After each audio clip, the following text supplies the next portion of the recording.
حدیث نبوی رسول اللہ صلی اللہ علیہ وآلہ وسلم نے فرمایا کہ بندہ اس وقت تک نماز ہی میں رہتا ہے جب تک وہ مسجد میں نماز کا انتظار کرتا ہے تا وقت کہ وہ حدث نہ کرے۔ اور اجمی آدمی نے پوچھا کہ اے ابو ہریرہ رضی اللہ تعالیٰ عنہ، حدث کیا چیز ہے؟ انہوں نے فرمایا کہ ہوا جو پیچھے سے خارج ہو، جسے عرف عام میں غوز مارنا کہتے ہیں۔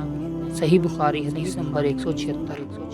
حدیث نبوی رسول پاک صلی اللہ علیہ وآلہ وسلم نے فرمایا کہ نمازی نماز سے اس وقت تک نہ پھرے جب تک ری کی آواز نہ سن لے یا اس کی بو نہ پائے۔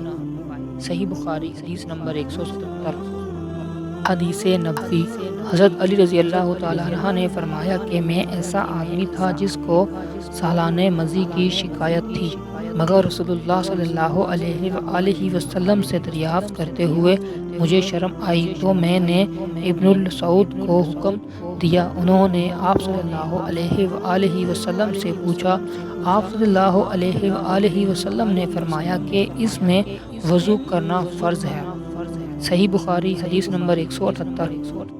حدیث نبوی زید بن خالد رضی اللہ تعالیٰ عنہ نے حضرت عثمان بن عفان رضی اللہ تعالیٰ عنہ سے پوچھا کہ اگر کوئی شخص صحبت کرے اور منی نہ نکلے، فرمایا کہ وضو کرے جس طرح نماز کے لیے وضو کرتا ہے اور اپنے عضو کو دھو لے۔ حضرت عثمان رضی اللہ تعالیٰ عنہ کہتے ہیں کہ یہ میں نے رسول اللہ صلی اللہ علیہ وآلہ وسلم سے سنا ہے۔ زید بن خالد رضی اللہ تعالیٰ عنہ کہتے ہیں کہ پھر میں نے اس کے بارے میں حضرت علی رضی اللہ تعالیٰ عنہ، زبیر رضی اللہ تعالیٰ عنہ، طلحہ رضی اللہ تعالیٰ عنہ اور ابی بن کعب رضی اللہ تعالیٰ عنہ سے دریافت کیا، سب نے اس شخص کے بارے میں یہی حکم دیا۔ صحیح بخاری حدیث نمبر 179۔ حدیث نبوی رسول اللہ صلی اللہ علیہ وآلہ وسلم نے ایک انصاری کو بلایا، وہ آئے تو ان کے سر سے پانی ٹپک رہا تھا۔ رسول اللہ صلی اللہ علیہ وآلہ وسلم نے فرمایا شاید ہم نے تمہیں جلدی میں ڈال دیا۔